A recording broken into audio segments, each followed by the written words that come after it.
Hello teacher. Need to convert your Word document into a presentation? Try exporting it into a PowerPoint, PPT, file for a visually appealing way to share your information with students. Step 1. In your Word document, click Home. Step 2. Use styles to format the content in your Word document. Step 3.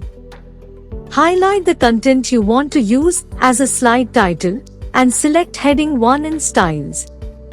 Step 4. Highlight the content you want to use as the slide text and select heading 2 in Styles.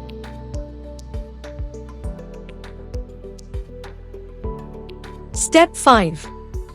In the Word document, click File Save and then click File Close. Note, your Word document must be closed to insert it into a PowerPoint presentation. Step 6. Open PowerPoint and click Home New Slide. Step 7. Select slides from the outline.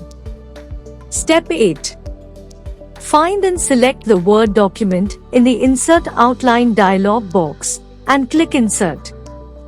A new slide will be created for each heading 1 in your document. If your Word document contains no heading 1 or heading 2 styles, PowerPoint will create a slide for each paragraph in your content. By exporting the Word document into PowerPoint, you can leverage the features of the presentation software, such as slides, images, and animations, to create a dynamic and interactive presentation. For more such tech tips from Inner Score that can help teachers like yourself learn new skills, save time, and navigate the digital world, subscribe to our YouTube channel.